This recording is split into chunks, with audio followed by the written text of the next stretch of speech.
The 24th of March 2015 marks the day of the biggest disaster in the history of the Lufthansa Group. At 10:41 that morning, an Airbus 320 with the flight number Germanwings 4U 9525 and en route from Barcelona to Düsseldorf crashed down in the French Alps, 140 kilometres to the northeast of Marseilles. All 144 passengers and 6 crew members perished in the collision. The fatalities were from 17 different nations, although most originated from Germany and Spain. This is the mystery of Flight 9525, the aircraft that was purposely brought down by a quiet co-pilot with a secret history of sickness. The aircraft involved was a 24-year-old Airbus, a 320-211, serial number 147, registered as DAIPX. The aircraft had acquired around 58,300 flying hours on 46,700 flights. Germanwings Flight 9525 took off from runway 06R at Barcelona El Prat Airport on the 24th of March 2015 at 10:01 a.m. CET, 9:01 UTC, 26 minutes behind schedule. It was expected to arrive at Düsseldorf Airport at about 11:39 CET. The pilots acknowledged orders from French air traffic control around 10:30 CET.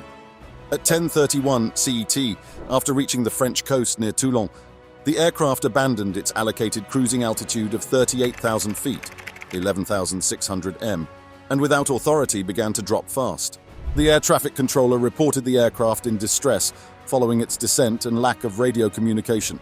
The fall period from 38,000 feet was around 10 minutes. Radar reported an average drop rate of around 3,400 feet min, 58 feet per s, 18 m per s. Attempts by French air traffic control to reach the aeroplane on the allotted radio frequency were unsuccessful. A French military Mirage fighter was dispatched from the Orange Caritat airbase to intercept the plane. At 10:40 CET, radar contact was lost. The aircraft had dropped to 6,175 feet, 1,880 m, before crashing in the rural commune of Prades-Haute-Bléon, 100 kilometers northwest of Nice. The impact time was 10 hours 41 minutes and 5 seconds CET. According to French and German authorities, the co-pilot Lubitz willfully caused the catastrophe. Lubitz shut the cockpit door after the captain left, probably to use the restroom, preventing anybody else from entering. The captain possessed a code to open the door, but the lock's code panel could be turned off using the cockpit controls. The captain sought re-entry over the intercom. He pounded and hammered on the door, but received no response. The captain then attempted to smash down the door, but like other cockpit doors built after the 9/11's attacks, it had been strengthened to resist infiltration. During the descent, the co-pilot did not react to Marseille air traffic control's questioning or send a distress signal. The cockpit voice recorder revealed contact with the air traffic control tower, attempts by the captain to break in, and Lubitz's regular breathing. The recording also included passengers' cries in the seconds leading up to the crash. On that tragic Tuesday morning, the group of 16 German schoolchildren passing via Barcelona's El Prat airport made headlines. As they waited to board Germanwings Flight 9525 to Düsseldorf, several texted friends and relatives that they had liked their week in Linares del Valais, a Spanish community linked with their hometown of Holten in western Germany, but were looking forward to returning home. Several agreed to bring back souvenirs from their vacation.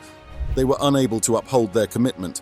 Andreas Lubitz, the plane's 27-year-old co-pilot, converted the Airbus A320 into a missile a little under 40 minutes into their voyage and guided it toward the southern Alps while locking the captain, Patrick Sonderheimer, out of the cockpit. Within minutes of the jet crashing, a terrified globe scrambled for answers. The A320 is the workhorse of the airline business and is regarded as one of its safest jets. Every 2 seconds of each day, someone takes off or lands someplace. In Washington, the White House quickly suggested that the crash did not appear to be the result of a terrorist assault, while Lufthansa stated that it was operating with the assumption that it was an accident, adding that any other scenario was speculation. One common explanation was that the cockpit windscreen had smashed. Another person indicated a mechanical breakdown. However, there were several unsolved questions. Why didn't the pilots issue a mayday? Why hadn't they changed course and swerved away from the mountains if a technical failure had rendered it impossible to stop the plane from dropping? Why hadn't they responded to frequent and increasingly frantic requests from air traffic controllers and other aircraft when word leaked out at 5 p.m. on the afternoon of the crash that one of the black boxes, the cockpit voice recorder, had been located and would be sent to the French Air Accident Investigation Bureau just outside of Paris, the speculation reached fever pitch. For some reason, this operation did not conclude until 9:45 a.m. the following morning. The anticipation was great. The black box had been damaged in the 435 miles per hour collision, and there were concerns that it would provide any information. Rémi Jouty, the bureau head, announced that sounds, voices, alarms had been retrieved from it, which caused great comfort. Jouty expressed optimism that accident investigators will uncover the riddle. As Robin slowly and clearly described the horrific and seemingly impossible circumstances that brought the aircraft down, shock and astonishment rippled throughout Europe and beyond. Half of the 150 fatalities of the accident were German, with Spain accounting for at least 50, although the deceased came from more than a dozen different nations. Comparison were rapidly drawn. In November 2013, an aircraft from Mozambique to Angola crashed near Namibia, killing 33 passengers. Initial investigations indicated that the captain purposely caused the crash immediately after his co-pilot fled the flight deck.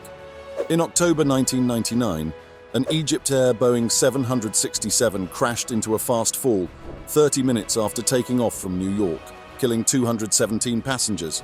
An inquiry suggested that the replacement first officer purposely caused the collision, but the evidence was inconclusive. In December 1997, a Boeing 737 traveling from Indonesia to Singapore crashed, killing more than 100 people. The captain, who was believed to be suffering from multiple work-related difficulties, was accused of turning off the flight recorders and deliberately causing the jet to plunge. Many who knew Lubitz, however, were eager to defend him against being lumped into the same group, claiming that they did not believe he would have deliberately destroyed a plane to commit mass murder. Neighbors in his little hometown of Montabaur in the Rhineland, where he spent some time with his parents, recalled him as a keen runner in outstanding physical condition. This picture was significantly contrasted by his ex-girlfriend, the 26-year-old flight attendant identified only as Maria W., who stated that they had parted because it became increasingly clear that he had a problem. She claimed he had nightmares and would wake up screaming, "We're going down." His last words to her were, "One day, I'm going to do something that will change the whole system, and everyone will know my name and remember." Lubitz's research discovered that he had been treated for suicidal inclinations previous to his commercial pilot training, and that he had been briefly denied a US pilot's license due to psychotic depression treatments. Lubitz had been unable to sleep for years due to what he thought were visual difficulties. He saw over 40 physicians, afraid he would go blind. Motivated by the concern that blindness would result in the loss of his pilot's license, he began researching suicide options online before attempting to crash Flight 9525. A search of his parents' house and an apartment he rented in Düsseldorf turned up what prosecutors describe as medical documents that suggest an existing illness and appropriate medical treatment. The records contained torn-up and current sick leave notes, including one from the day of the crash. Lubitz had interrupted his pilot training for a certain period before restarting and qualifying for the Airbus A320 in 2013, according to the CEO of Lufthansa, Germanwings' parent company. According to the New York Times, Lubitz sought treatment for visual problems that may have jeopardized his ability to continue working as a pilot on Saturday. Lubitz's ex-girlfriend argued that if he purposely crashed the jet, it was because he realized that due to his health issues, his major aspiration of working for Lufthansa as captain and long-haul pilot was almost unachievable. Mental health organizations have warned individuals not to associate despair with violent behavior. However, understanding Lubitz's psychology will be a critical component of a study that will shed light on the challenges that today's pilots face. Commercial airline pilots go through rigorous selection and training, and once qualified, they must undertake periodic competency tests, including yearly medical exams, for the rest of their careers. The challenge of sorting through Lubitz's backstory and determining the causes of his behavior is almost as complicated as the forensic examination of the accident scene. DNA samples were extracted from artifacts supplied by victims' relatives, such as combs or toothbrushes, to aid in identifying their loved ones. No one body was discovered undamaged. There is conjecture that Lubitz chose the accident site on purpose. He is known to have visited the area frequently as a member of a gliding club. Aviation safety is seldom jeopardized by pilots intentionally destroying aeroplanes, and when it does occur, the pilot's purpose is frequently unknown. The 2015 Germanwings Flight 9525 tragedy, in which the co-pilot may have locked the captain out of the cockpit and killed 150 passengers and crew, emphasized the need for a better understanding of commercial airline pilots' mental health. A final inquiry report found that the co-pilot had a psychotic depressive episode that began in 2014 and continued until the day of the tragedy. This tragedy has provided insight into the concerns of pilot stress and mental health, which are genuine.